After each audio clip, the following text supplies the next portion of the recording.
Okay, so it seems that we are ready to go. Welcome to this session, Microsoft Exchange, on-premises upgrade and coexistence. My name is Ilse van Kriekingen. I'm from Belgium, from Antwerp. Of course, the most beautiful city there is in Belgium. I don't want to hear anyone disagreeing. I kind of felt some hesitation on quite a few people that entered the room when they saw my job title.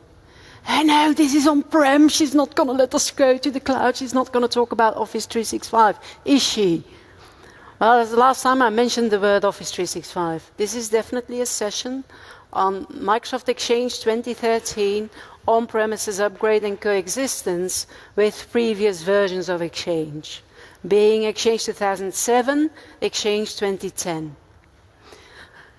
So before we begin, let's talk about the agenda. Let's see, page 1. What are we going to talk about? Well, we are going to talk about deployment fundamentals. So there are a few things you need to keep in mind when you're thinking about moving to Exchange 2013.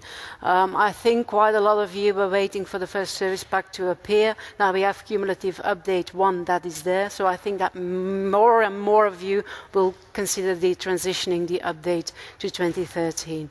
Now just to put the record straight, it's not really complex. It's not really difficult. You can actually compare it to moving from Exchange 2007 to Exchange 2010. Okay? It's kind of comparable. It's not like we're going to ask you to do some magic to do the upgrade. Okay? And we're going to dive in a bit on the upgrade steps and the coexistence, what you should consider, what you should think about. I know there are sessions about public folders at TechEd, but I'm going to talk about public folder migration for a bit. Yeah? Because that is typically something that people bring up like, hey, we've been using public folders, you've been telling us that we need to get rid of them, and now they are back, and now we need to migrate to them. What's up with that? How do we need to do that? So I'm going to talk about that a bit near the end. And then I'm going to do, very briefly, very shortly, I'm going to try to touch upon unified messaging. Unified messaging was a role that we introduced in Exchange 2007. In Exchange 2010 it was a separate role, but as you all know, in Exchange 2013 we kind of made it a bit easier and we are stuck to 2 roles now, the client access and the mailbox server. So how does fit in? How do we migrate unified messaging in that layout? A very short look at managing coexistence, and then I think it will be time to head the streets of Madrid and enjoy the lovely weather here, specifically compared to what we have in Belgium. Deployment fundamentals. Now, one of the key things, and I know that when we talked about this session and what I should cover is, they said, well, you don't need to emphasize too much on what the GOM features are. People will know that.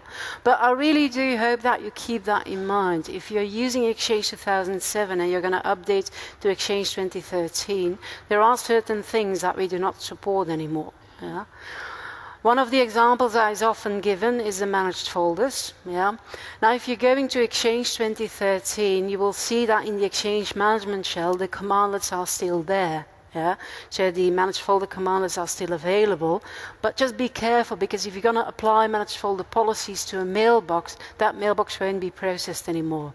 Yeah? So that is something, keep that in mind. They are there, but they are there not to be used, so to speak.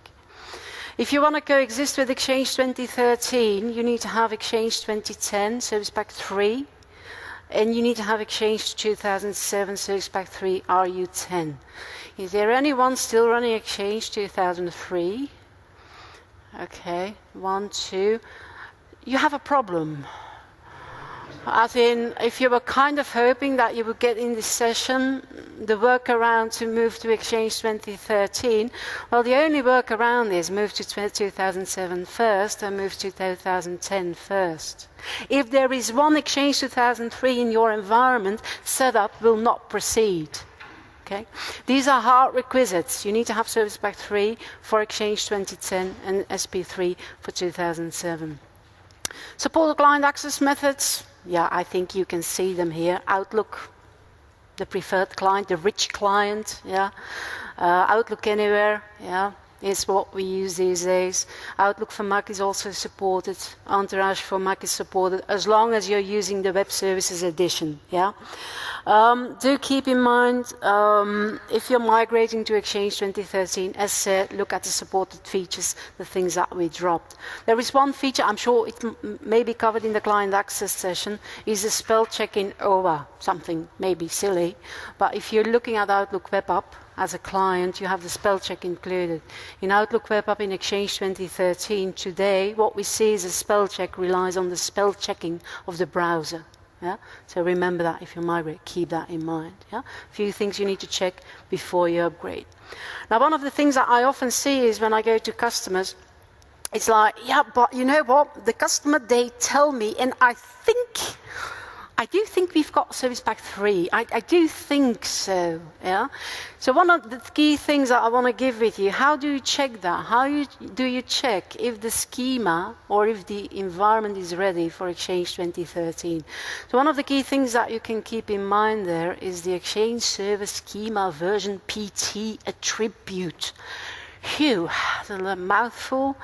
And here, if you say, I'm not really sure what kind of version our Exchange is running, just open up at the edit, open it up, go to the schema partition, browse to the Exchange schema version PT attribute, check the range upper value, and if it's set to any of these values, you know for which version, well, your schema has been updated to. Yeah. So just to show you, if you've got an Exchange 2010 running around, yeah, so you see, you just use the editor, or you can use the schema snap-in. Don't really matter. You go to the schema partition, check the range upper, and after running the Active Directory prep for Exchange 2013, you will see that is updated. I'm showing you this because here you can already see that if you run the Exchange setup, if you want to prepare the environment for Exchange 2013, there is something you need to add, and something that you will never ever forget. If you run it, so just want to prepare AD, you simply need to add, I accept Exchange Server License Terms. It's incredibly long. You cannot abbreviate it, you need to type it in full, just to make sure that you won't forget it. So in case you get control or something, and they ask, did you agree to the license term? Yes, I did. I remember typing that.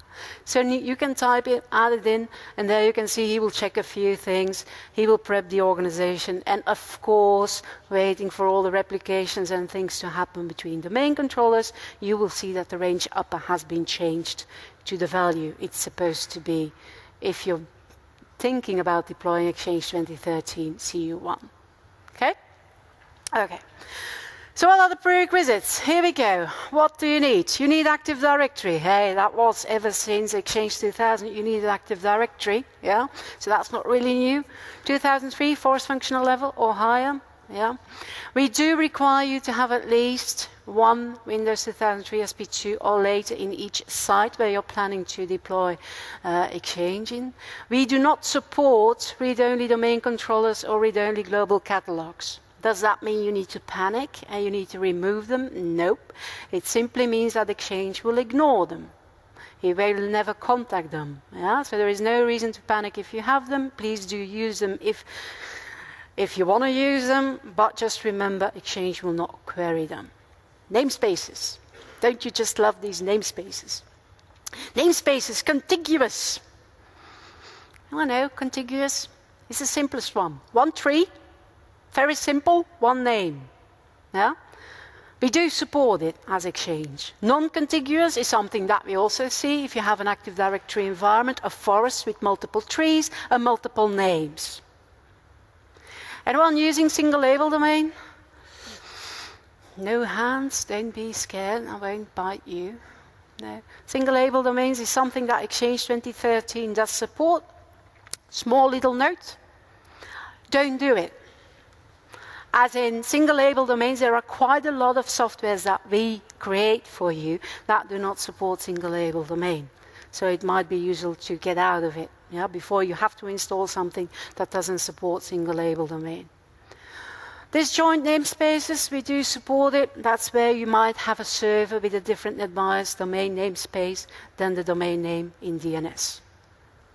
we do support it, every single one of them. Yeah? So there is no reason to say, no, we're not going to 2013 because we have this or that namespace. No need to panic. You can use it. Other prerequisites, operating systems, 2008, 2012. Since maybe I'm a bit lame, or how do you call that? I don't want to do a lot.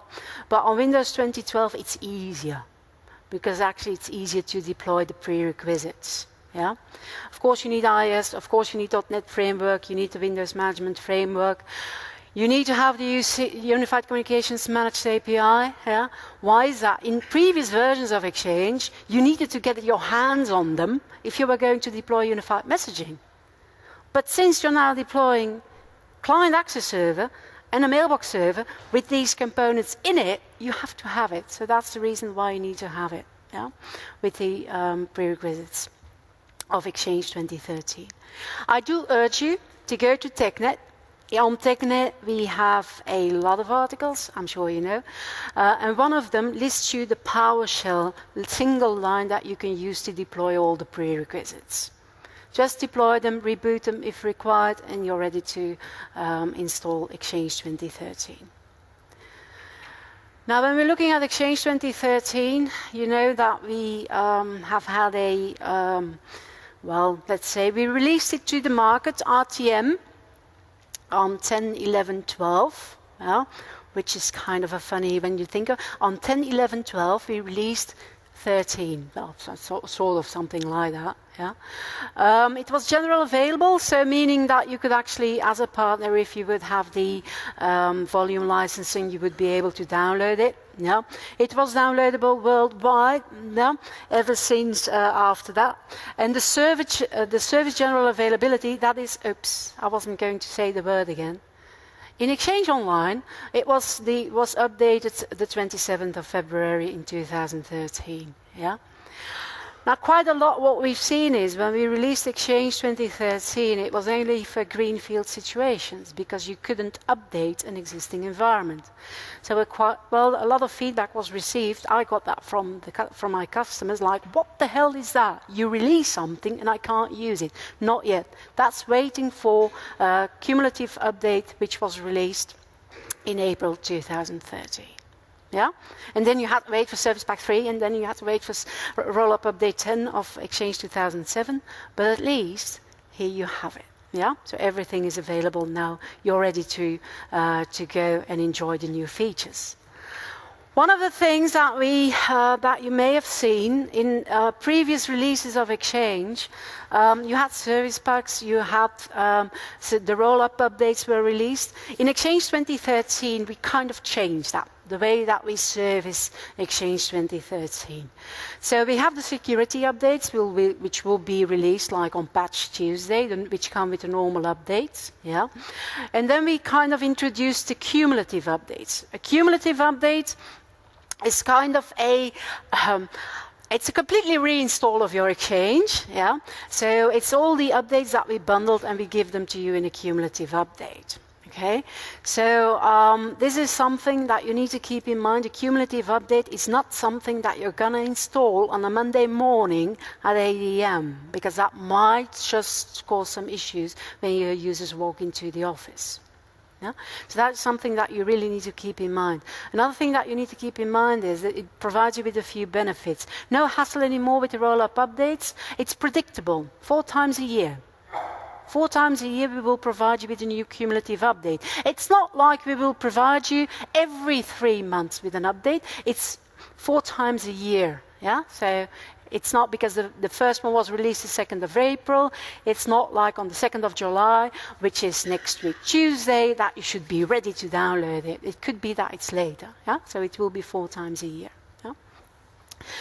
What we do is we do test them, of course. Luckily, we do test them in the online environment, and we do. The reason that we do that is because we see that quite a lot of customers, as we introduced in Exchange 2010, are looking at hybrid deployments of Exchange. Yeah, so that's which we improved. We added improved support for those deployments. It also allows us to more rapidly add language resources, rapid changes to the language resources.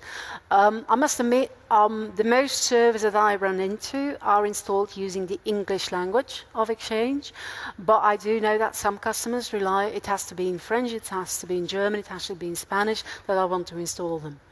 So this will provide us more rapid changes to the language resources, that once it's out for everyone.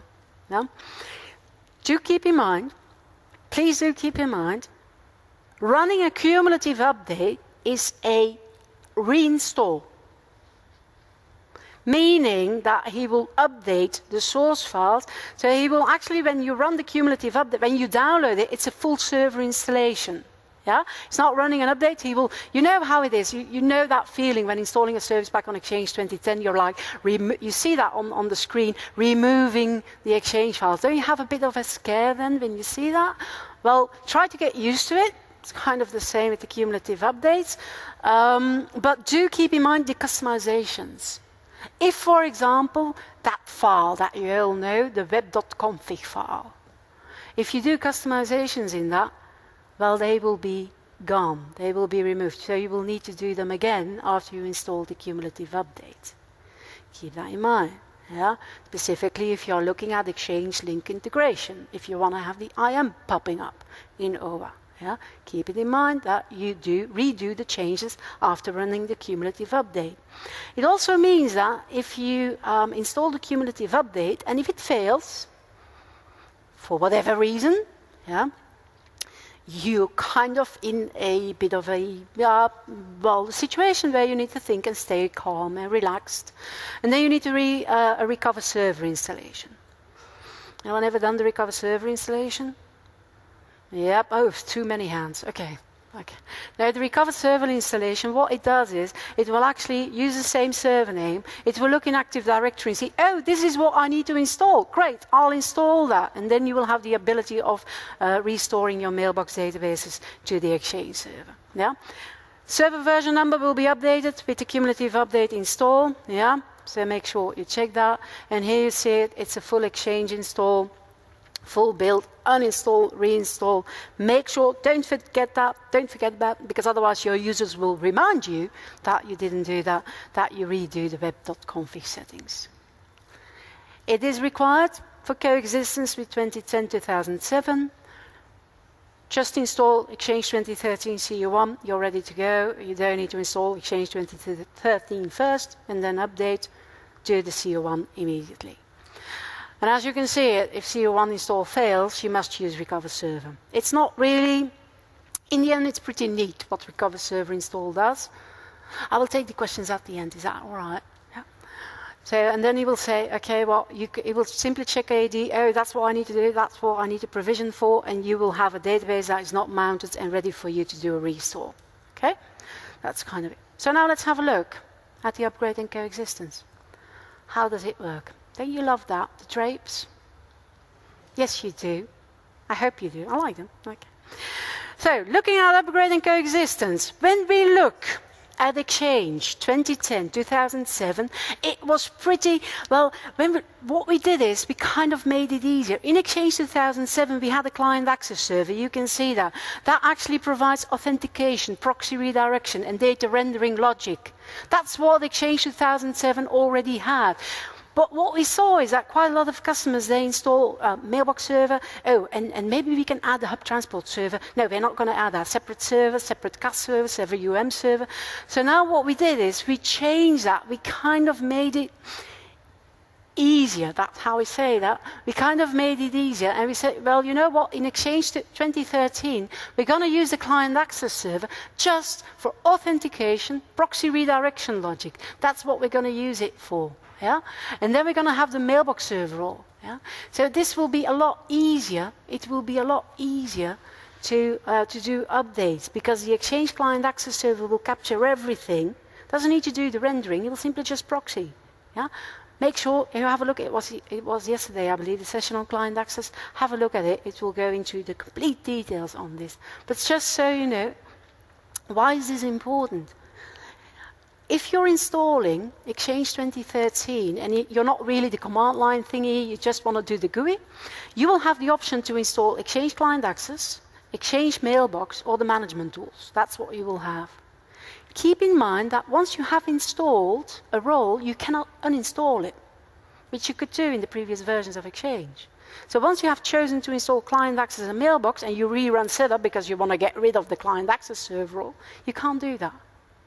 Yeah? So think before you begin, as you always should do, thinking about the migration. Yeah? Okay. So how do we do it? Upgrading. Very short, very easy upgrading. We're going to go deeper into it later on. Upgrade from Exchange 2010 to Exchange 2013. First thing what you do is, so you have your clients, you see them there, auto-discover, wonderful feature, and you have the URL that is pointing to Exchange 2010. Nothing has changed. We require you, we urge you to update the internet-facing site first. Yeah? So that's the first thing that we're going to do. Yeah? We will check, if you run setup, we will check if you have Exchange 2010 SP3 installed. If it's not installed, it won't run. We do ask you that you run the tools, yeah, the remote connectivity analyzer, and that we have built-in test commands in PowerShell. Test everything, is everything working before you do anything. Then you prepare Active Directory with the schema extensions, prepare it, yeah? And then you're going to deploy your first Exchange 2013. You need to have a client access server and you need a mailbox server. You need them both. Without a mailbox server, you won't have PowerShell. You won't be able to manage your Exchange environment. So install client access server and mailbox server first. Remember what I told you just before. You cannot uninstall a role. If you want that, you need to reinstall. Yeah? So think about how you're going to do that, yeah, before you begin. So install both a mailbox server and a client access server. Of course, this is, we always, this is the easy part. You simply just obtain and deploy the certificates. Yeah, simple, yeah, on all your client access servers. That's what you need to do. It's a bit more complex, as we'll see later on. But just make sure that you do that. Then you're going to switch the primary namespace to the client access server. Exchange 2013 will have all the traffic, including all the traffic from the Exchange 2010 users. Make sure that you validate using the Exchange Remote Connectivity Analyzer. Or maybe you can have a few test users, but just make sure that you validate it. Yeah? You can always move them back if something doesn't work. And then you're actually kind of ready to go to move to the Exchange in the intranet side. Small note. Edge servers. Exchange 2010 has got this edge server mechanism. Do make sure that you update all your edge servers to Service Pack 3 as well. Update them as well. Yeah? Make sure that you update them, because once we run the edging, there will be a population of the server status, the server version, which is updated when you install Service Pack 3. So please do make sure that you update all your edge servers to Service Pack 3. They will run against 2013, but you need to update them. And then you're kind of ready. You can kind of build the database availability group, expand it, and you're ready to move your users to Exchange 2013. I can see that quite a lot of you are taking pictures of the slide. That is great. You will be able to download them, just as a kind of a... Well, of course, you can take pictures for me. It's up to you. Yeah, and then you're ready to move the world and exchange the mailboxes, and the Exchange Client Access Server will proxy the request to the mailbox server. And then you move to the intranet side, and you can do the same thing over there. Easy? The answer is yes. Yes. Okay. Upgrading from Exchange 2007 to 2013, same thing but a bit different. Why is it a bit different? Because, of course, what you need to do is make sure that you deploy Rollup Update 10 across the organization, prepare your Active Directory with the schema updates and validate that everything's working, deploy the client access server, the mailbox server. There's nothing different, yeah? But this is it. This is the big difference, yeah? When you're going to upgrade from Exchange 2007 to Exchange 2013, there is this legacy that you need to do for Outlook Web App. So please do make sure that you do it. You need a legacy namespace. because we will redirect your users to Exchange 2007. It will not be a proxy from 2013 to 2007. That's the biggest difference. Does it have to be called legacy? Yes. No, just joking. You can name it anything, but it's kind of what you find in every single piece of documentation. So just pick a name that is internet resolvable and point it to the legacy client access server. It's more than just it's more than just webmail.contos or mail.contoso.com. Please do remember you have this thing called virtual directories. You love them because you get to use PowerShell to change the internal and the external URL. Yes, you do. Yeah? Don't forget them. Change those as well to match the legacy URL, because otherwise you might have an issue in your Outlook with the offline address book, stuff like that. So keep that in mind. Yeah. Of course, you need to obtain and deploy the certificates. Yeah, I think it's kind of normal, what we always been telling you. Deploy the certificates on the Client Access Server 2007, deploy them on there. Yeah, validate, of course, make sure to validate it using the same tools. Move your mailboxes and go to the intranet side. So the biggest difference between 2007 and 2010 is that piece number 3, the legacy namespace. That you need to keep in mind. Yeah? Because that will require, oh no, it's not just me involved, it means involving the people from the proxy server too, and we need to involve the people from the firewall. Don't forget that. You need to do that. Okay? So, now let's have a look at the steps in a bit more detail. Yeah? So we're going to deploy Exchange, upgrading Exchange. So first thing you do is install the Exchange across the Service Pack 3 2010 and on Exchange 2007. Do it on all servers. All servers have got to be updated. I already told the Edge server, but I want to stress that every single server has got to be updated. All of them. Yeah? Okay? So that's what you need to do. So, prepares it. If you want to validate the client access server, there you see it. The Microsoft Connectivity Analyzer is there for you. We've got the Remote Connectivity Analyzer, and we've got the built-in test commandlets. Use it. Use Exchange Management Shell is there for you. You can use it, and he can mimic a user and see what's going on. A few tips on this. I already told you about the schema extensions. I want to know, I'm entering a brand new environment I've never visited before, and I want to know if their schema is up to date for Exchange 2013 Cumulative Update 1. Check that. Yeah. And if you say, yeah, I want to know if the domains have been prepped, check this. So if you go to the configuration partition, you see that? Configuration partition, services, Microsoft Exchange. On your organization name, there you will see that the object version, if the domain has been prepped successfully for Exchange 2013, the value of object version will be 15,614. It's the same value for Exchange 2013 and the CU1 version. But just if you want to make sure, and if you feel like I want to use ADSI-Edit for it, don't want to check if the groups and the users exist in Active Directory using computers, do this.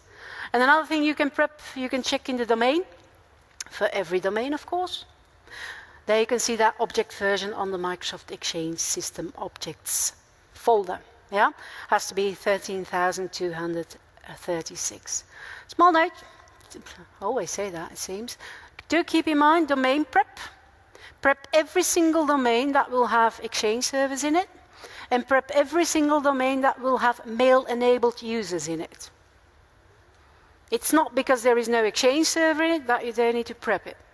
If you want to have users in a domain that doesn't have an Exchange server in it, prep it. It's been the same ever since the first release, well, ever since in previous versions as well, but please do make sure that you prep those domains as well. So first step done, take your time for this one. It's not taking long. It's, you know how it is. You're looking at the screen like schema prep. Nothing should go wrong. There shouldn't be anything going on with the schema master now. I know the feeling. Just relax. Take your time that the replication has been done to all domain controllers, that you can relax and stay at ease. Yeah? Domain prep, detail, make sure that it's done. Wait for replication and then move to the next step. Upgrading to Exchange, there you go, you see it. You install both the mailbox server and you install the client access server. How do you do that? Command line, yeah. Setup.exe, no more setup.com, setup.exe, mode install, client access, the mailbox and the management tools. Of course, there is a GUI as well, and as I already said, do not forget to add the I accept Exchange server license terms. I know once you've typed it, you won't forget it, that you accepted them. Yeah. If you don't add them, it won't run. Yeah. Install both mailbox and client access server. Remember that. Only mailbox server won't get you anywhere. Only client access server won't get you anywhere. By the way, if you think, yeah, but hang on, I seem to remember that in Exchange 2013 there is a new certificate wizard. A brilliant wizard. If you say, let's tweak the system and let's only install the management tools, maybe I can already run that certificate wizard. Nah, mailbox, client access server, and then you will be able to use the management tools. Installing the management tools, by the way, will only install the Exchange management shell. The other things you need to do, you need to use the Exchange admin center that you can gain access to via your client access server. Okay, so if you want to do it, of course, you can do server role selection. There you have it. Yeah, so you can, of course, yeah, maybe I should. You cannot remove a role, but of course you can add a role. I mean, you can add one, yeah? So no need, you can add it afterwards, yeah? And there you can simply check the box if you want to accept the Exchange Server License Term Agreement. You can simply just check the box, okay? Already, yeah, place number 3, the legacy part. The legacy part, just remember, legacy doesn't have to be called legacy. You can name it anything. It's up to you what you want to do. It's required for Exchange 2007 Coexistence only. It's not new. It was in Exchange 2010 as well. Please do make sure that you do not forget the virtual directories on your client access server. Create a script to change them and create a rollback script to unchange them. Yeah? Put some time in that PowerShell script. It's not difficult, but just make sure you do it. And every single slide, well, most of the slides, you've already seen me talking about, do make sure that you test it. And then I've got a lot of customers that say, that's great, but my Exchange server is not accessible from the outside. The Exchange Remote Connectivity Analyzer is running on the outside. Well, just check the new version of the Exchange Remote Connectivity Analyzer, because look at that. There you see, you know that, you've been there. That's exchangeconnectivity.com. I'm sure you've been there, you've used it for Exchange, for Link, for everything. But there we have the client.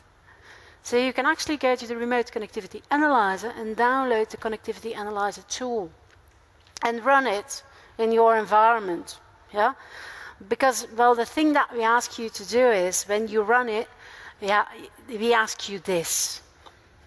We ask you a username and a password. And I know for some people it's like, no, I'm not going to give my credentials to Microsoft. Are you kidding? Well, just, you can do it. We won't ever have access to it. You can run it in your on-prem environment. Yeah? So have a look at it.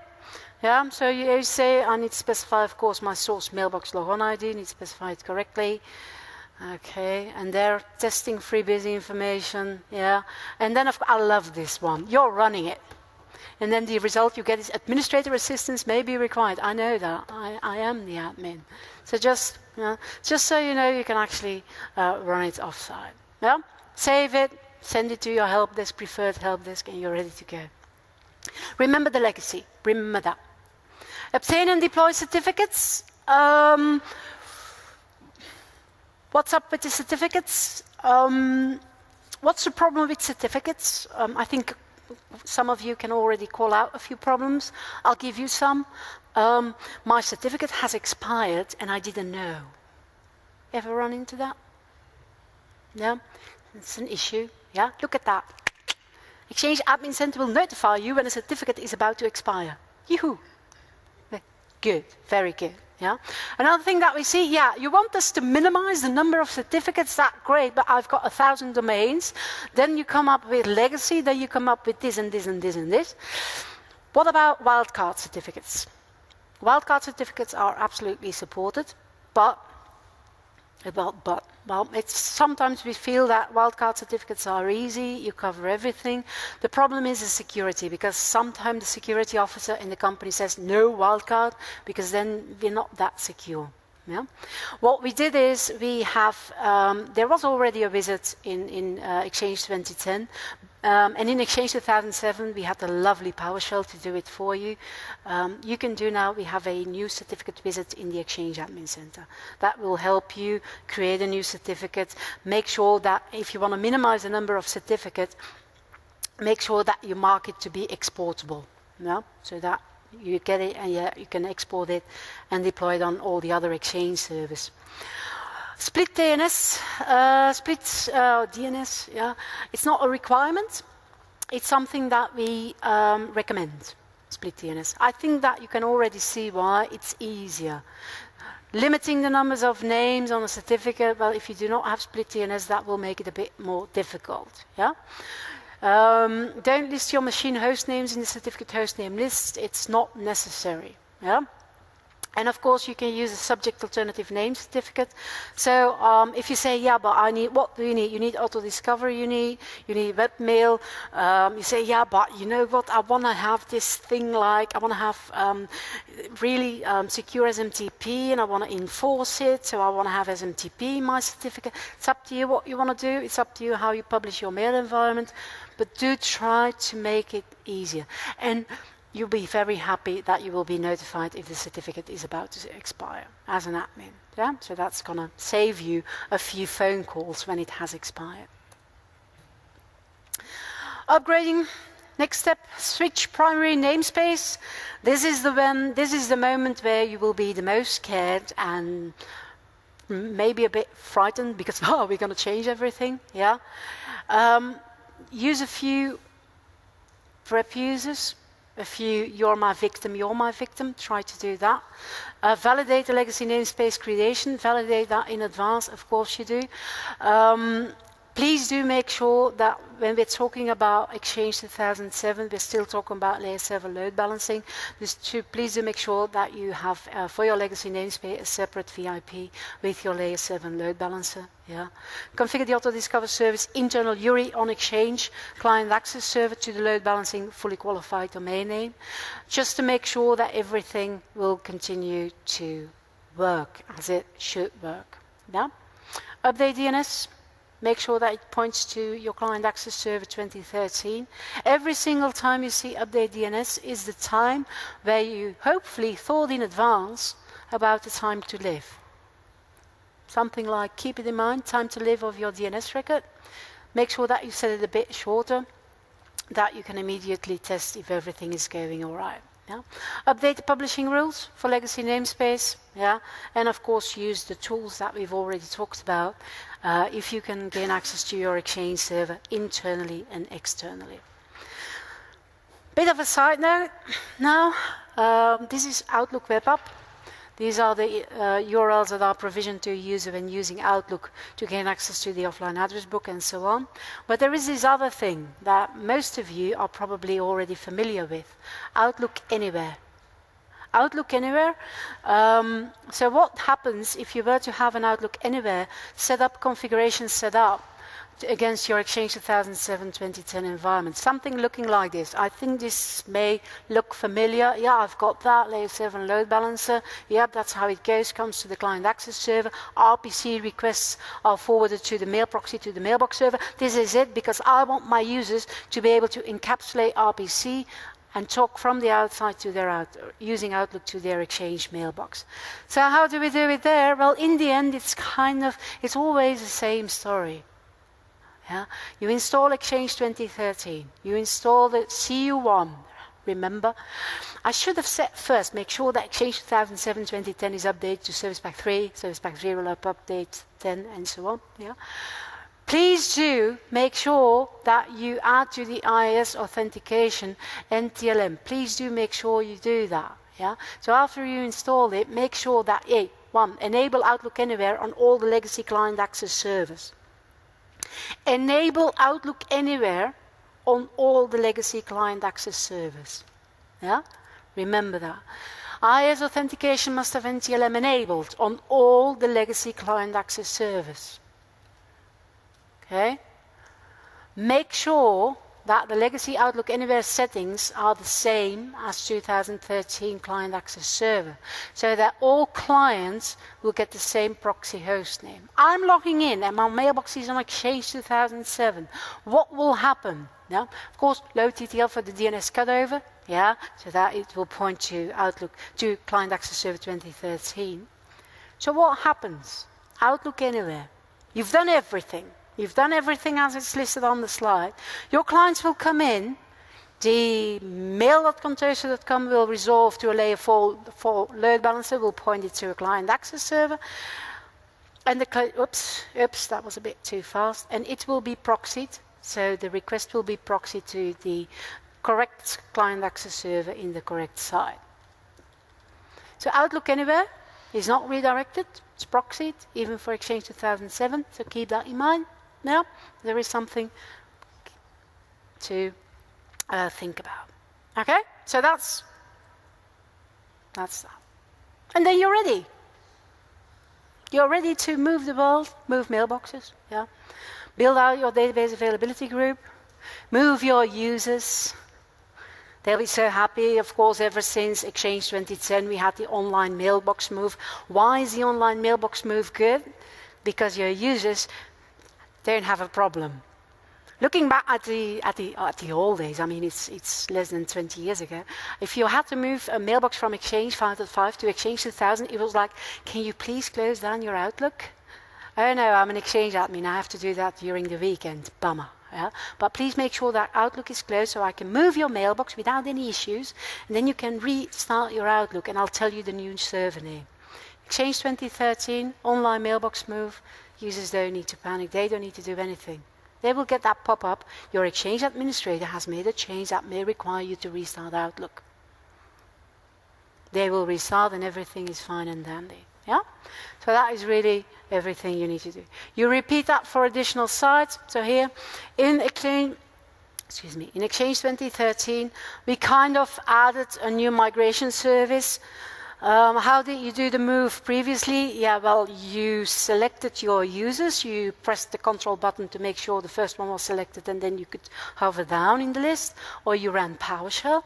Now we have a new migration service, which will provide you with the functionality to orchestrate moves such as a batch management. So you create a batch of users you want to move, and then you simply just schedule them to be moved. Yeah, it will give you migration reporting, retry semantics, yeah, new commandlets if you want to do everything from Exchange Management Shell. But of course, it's available from the Exchange Admin Center. Look at this, Exchange Admin Center. There you go. On the migration one, on the migration tab, there you have it. You can click on the plus side and you can say, I want to move to a different database, move to this forest, if you're coming from another forest. You select the users you want to move. Yeah, you select them. There you go. I'm selecting a few users. I'm adding them and I'm just clicking on next. Of course, I can specify them with a CSV file as well.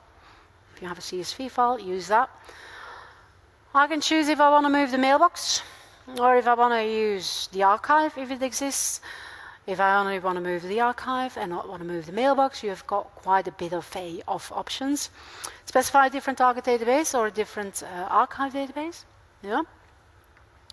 And then you can specify when does the batch needs to start, yeah, automatically or manually, and that's kind of very first migration batch that you can create. So pretty easy to create a migration batch to move your users at your own pace if you want to move them. And that's kind of migrating Exchange to Exchange 2013. So it's kind of, I know you have the feeling like, yeah, I can do that when I'm back home, Friday night, long weekend, yeah, summer vacation, you can do that. Okay? After doing the move and the mailbox migration, we come to this piece, public folder migration. Public folder migration, you know the story about public folders? I hope you do. We announced that they would be gone. Who's using them? Whoa! Were you excited that they were back in Exchange 2013? Yeah? Okay. And I love them in Exchange 2013. It's the modern public folders. Now what I really do like is, because what we did is, well, there is a session on public folders, but we kind of have public folders. What's the problem with public folders? There isn't a problem, it simply works. You've got a hierarchy, you've got content, a user can set its own permissions. It's brilliant, you can replicate. Great. What's the problem with public folders? Oops, it crashes. There it goes. It was pretty difficult to restore. In Exchange 2013, we've got modern public folders. We made them a mailbox. So we are now looking, a public folder is not a public folder database, not with its own replication mechanism anymore. We simply just store them in a mailbox. It's kind of a mailbox database and uses the same replication mechanism as the one that we're using for mailboxes. That's kind of, in short, what it is. You can migrate existing public folders to Exchange 2013. Yoo-hoo! That's a good thing. Yeah? The end user experience doesn't change. They are different in the back end. For the user, it's simply just mailbox public folders and they are there. But there must be a catch, because otherwise, why would you put it up in this deck? The catch is, Exchange 2013 can access public folders on Exchange 2007-2010, but once you have migrated public folders to Exchange 2013, your users with the mailbox on 2007-2010 can't access them anymore. So what do you keep in mind about this? First move your mailboxes, then you move your public folders. Yeah? Migration of public folders is a cutover migration. So in the end, what you're going to do is you're going to look at your public folders. So you're going to have a look at the public folders that you have. You're going to say, okay, so these are my public folders that I have. Okay, that means that I need to have this amount of public folder mailboxes. You know, a public folder mailbox contains the content of the public folders that you're moving into it. The first public folder mailbox that you create contains a hierarchy. That's the only one that will contain the hierarchy. So what you're going to do is, you're going to look at your public folders, you're going to map them. There is this, well, I'm going to tell you the script that you can run. You're going to see how many mailbox folders that you may need to create, public folder mailboxes, yeah? And then you're going to start the migration. So then you're going to say, you know what? I'm going to start the migration of my public folders to those new modern public folders. Sounds good? Now you may think, yeah, but if I'm already created new mailboxes, public folder mailboxes, what happens if my users gain access to it? They won't. Because when you do that, you will create a new mailbox, the public folder mailboxes, and you will mark them that they cannot be shown to the user. You will migrate all the content, all the permissions, everything will be migrated, yeah? And then in the end you do a cutover migration and you say, you know what, forget about Exchange 2007-2010, your public folders are now on Exchange 2013. If you have the fear now and already, no, what if it goes wrong? Can you go back? Yes. Yeah? So you can always go back if that doesn't work. So kind of similar to online mailbox move. So how does it work? From Exchange 2007, so you have Exchange 2007, and you have there a public folder. You have a public folder database with a lot of public folders in it. Yeah. So the first thing that you're going to do is, so what you're going to do is you're going to install Exchange 2013, of course. Yeah. And then you're going to migrate all the users that require access to Exchange 2013. Then when you see that, when you look at the white paper, you see take a snapshot of your existing public folder structure. What's a snapshot? A snapshot in the end is kind of a snapshot is a get public folder minus recurse, and then you're going to export the client permissions that have been set on them. Do make sure, run the tools that you've got available in PowerShell to take a snapshot of your public folders, which public folders exist, what are the client permissions that are set on them. Make sure you have that. That's what we mean with a snapshot. Yeah? Then you're going to run a script. You're going to run a script that will tell you that. It's a script that you need to run. okay? And then you're going to map it, which will map the public folders to the public folder mailboxes. It's a script that will say, okay, I'm going to look at the public folder database over there, and then I'm asking you, how big can your public folder mailbox be? 20 gigs? Okay, 20 gigs, brilliant, perfect. It looks like you've got 100 gigabytes of public folder data. I would urge you to create 5 public folder mailboxes. That's kind of what the script will do for you. It will give you a suggestion on the amount of public folder mailboxes that you need to create. Yeah? Then you create a new public folder mailboxes. Yeah, it's what you do is you run the new mailbox dash public folder. Yeah, and you're going to specify 2 things. It's a parameter that is called the hold for migration mode. Yeah, that's for the hierarchy public folder mailbox, and then you're going to specify that it's excluded, that it shouldn't be shown to the users, so that it's invisible to the clients, because otherwise they would see public folders without anything in it. Yeah? That wouldn't be good. Then you're going to begin the migration request. So you're going to use the scripts that you have available, and you're going to do access, you're going to migrate the content. So in the end, the clients will continue to access and create new data. That's what users do. And then you can actually, it's up to you. You need to do, get me the public folder migration request and get me the statistics of that migration request.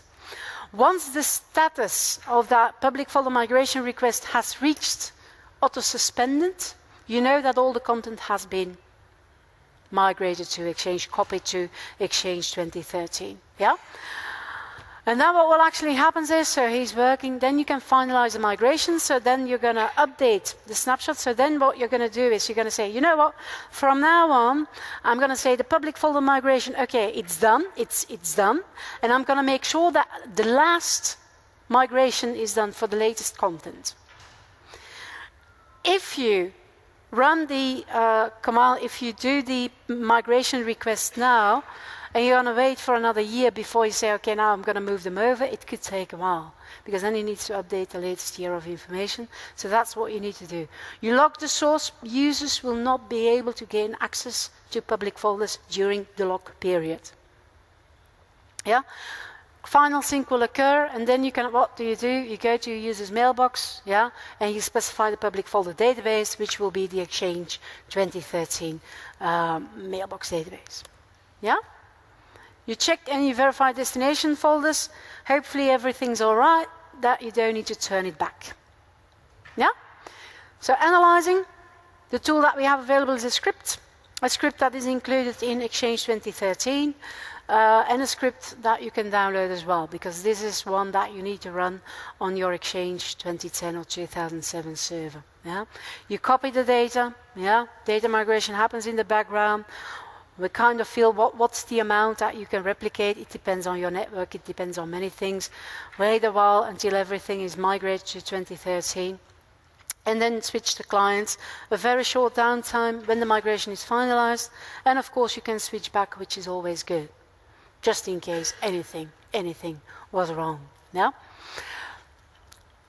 What happens to a mail-enabled public folder? I've got mail-enabled public folders because I like it. Yeah? And people send mails to it. What happens if you say, okay, what happens if it's locked?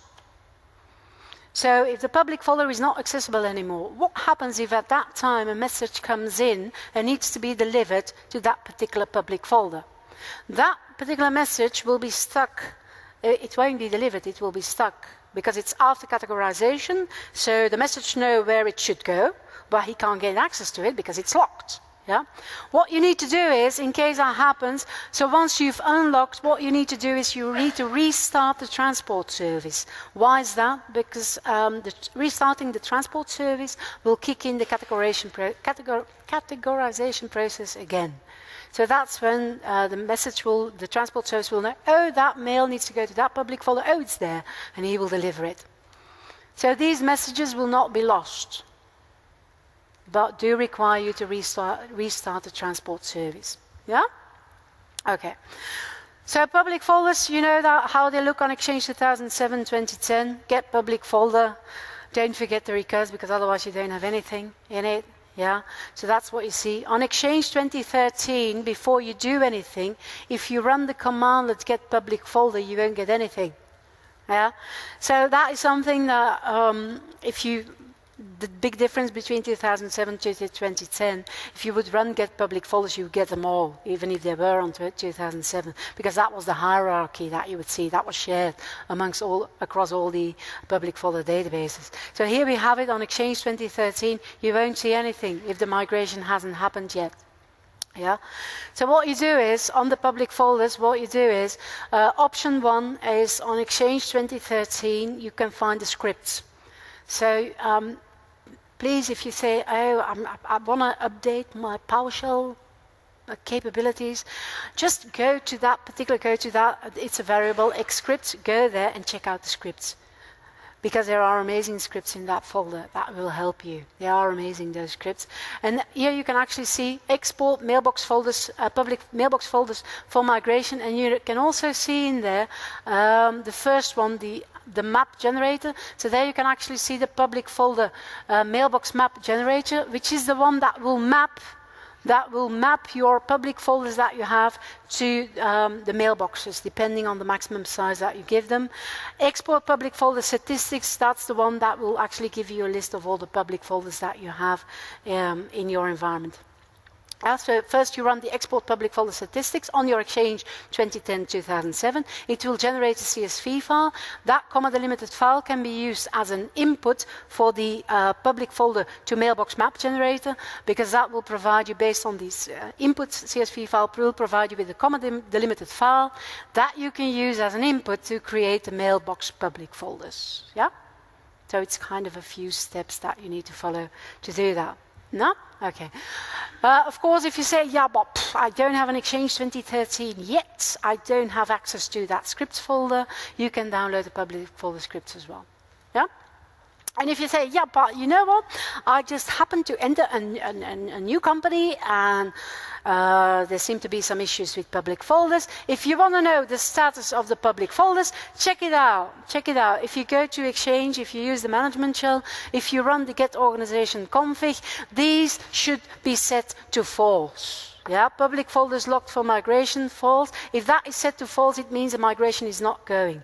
In case someone tried to migrate, roll back, and you want to start again and it doesn't work, check that, set it to false. Yeah? So you can start again. Because if it's set to true, it means that the migration has been going on or has happened. Okay? And then, of course, on Exchange 2013, you've got the get organization config, and what will happen is, once the migration is done, you will see that the public folder migration complete, that you need to set it to true. So that's kind of the final step. You set this one to true, the public folder migration complete, true, and on Exchange 2007, Exchange 2010, you set the public folders locked for migration, you set it to true, and then you're all done. Okay? I can see quite a few people frowning like, oh no, why? But you can do it. I mean, it's fairly, you can absolutely, don't worry about it. No, it will work. It will work. It might be a good idea, though, to check out why you're using public folders, yeah, and to have a look at the site mailboxes with SharePoint and Exchange 2013. Okay, brings me to the before last topic, unified messaging. Unified messaging, who's using unified messaging? Okay, less hands than the public folders one.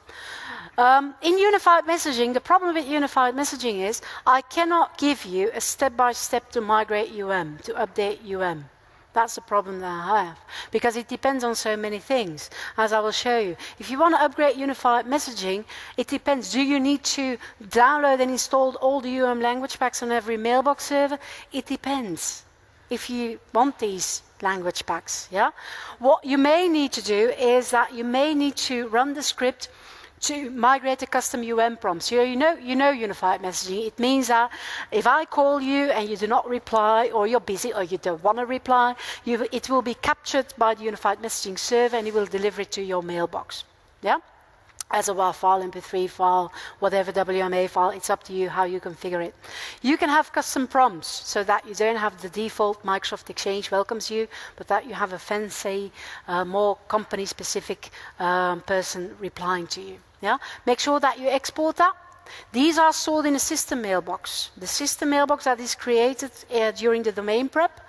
So you can get them using get mailbox-arbitration. You will see a list of your system mailboxes, and then you can import them again. It's not moving the mailbox that you need to do, because Exchange 2013 creates its own. So make sure that you migrate the content of that mailbox. Yeah? Look at that, it's certificates. needs certificates too. Yeah? has got a few startup modes on the client access server and on the mailbox server, because they both reply to requests. TCP, if you're using Link, you will never use TCP. Transport layer security is what is required for Link. Dual means that he can both reply in TCP and in TLS. It's what we suggest, that what we recommend, that you change the startup setting on your client access server and of course on your mailbox server too. And this is the point, what I was saying. I cannot give you step 1, step 2, step 3, because it depends on your environment, on how you deploy unified messaging. If you need to create a new dial plan, if you need to configure an existing UMIP gateway, if you need to do that, it depends. Yeah? There is one thing, you can't configure the hunt group. Why not? You can't. If you want to change anything to a hunt group, you need to create a new one. Delete the previous one and create a new one. Yeah? So that's just, I know it's lame, I know it's a bit like, oh, she wants to get rid of us. No, I don't, but it's just, it depends on your situation. So please do keep that in mind. Yeah? Enable your users for unified messaging. Once you've done that, make sure that you configure all your voice over IP gateways, your IP PBXs and your SIP-enabled PBXs, or your gateways, that they can forward all the calls to your client access server. Yeah. Disable your call answering rules on Exchange 2007-2010, and then remove Exchange 2007-2010 from the dial plan. Often the number one question that pops up is, what about Link?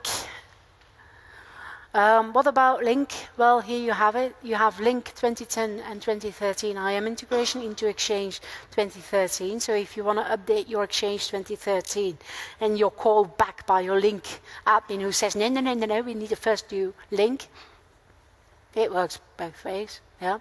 And then you can configure, of course, you can configure Exchange both for Link 2010 and Link 2013. Yeah? Of course, if you want to take advantage of all the new features, all the bells and whistles that have been introduced in and in Link, you need to have them both on 2013. I think that's kind of normal. Okay. It's the last curtain, I promise. Managing coexistence. If you have a migration from 2003 to 2007, you would have to use the 2003 tools to manage 2003, you would have to use the 2007 tools to manage 2007, and you would have to use 2007 to manage the organization settings. Yeah? Sounds familiar? Like, yeah, that's what we had to do. We had to continue using different tools. In Exchange 2013, we kind of updated the admin interface, which enables you to use the Exchange Admin Center to manage most of the things on an Exchange 2007-2010 mailbox. Yeah? So there is no need to go back to those tools for the most common things. Yeah? So that's kind of what we added. Yeah? If you want to create mailboxes on Exchange 2010, of course, you can use the Exchange Management Console on 2010 or 2007. Yeah? And of course, you can perform new operations on those versions as well using the Exchange Management Console. Just so you remember, doing anything 2013, use 2013. Yeah? And that you can perfectly do. So, in summary, see, that wasn't a curtain. Yeah? So what I have in summary, here we have it. I think you know that you need to have updates for coexistence, Exchange 2010, Service Pack 3, Exchange 2007, Service Pack 3, Rollup Update 10, and of course you need Exchange 2013, CU1. Ha! Exchange requires a legacy namespace, doesn't have to be legacy, but of course could be legacy. Certificate management has improved. We have an end-to-end wizard which will help you migrate. Don't forget the virtual directories, don't forget the certificates on that as well. And public folder migration is kind of a cutover process. With that, I have to show you this. It seems there is a OneNote that you all have already, probably, that you're going to get tonight while you're going to the country drink. Yes, okay. You can download it. And with that, I just want to say thank you. And if you want to send me an email on Exchange 2013 on premises, ilvankrie@microsoft.com. I tweet from time to time. IV Kriki. For me, it's logical. Ilse van Kriekingen. IV Kriki. Yeah, yeah. So if you follow me on Twitter, don't hesitate to ask me any question. I'll be around here. Might say if there are questions, maybe come up front. There is Ask the Experts tomorrow, because I think that looking at the clock, it's like 6 p.m. The restaurants are still closed in Madrid, but maybe you want to get out and enjoy the lovely weather out here. And I want to wish you a fantastic ending of TechEd tomorrow and on Friday. Thank you.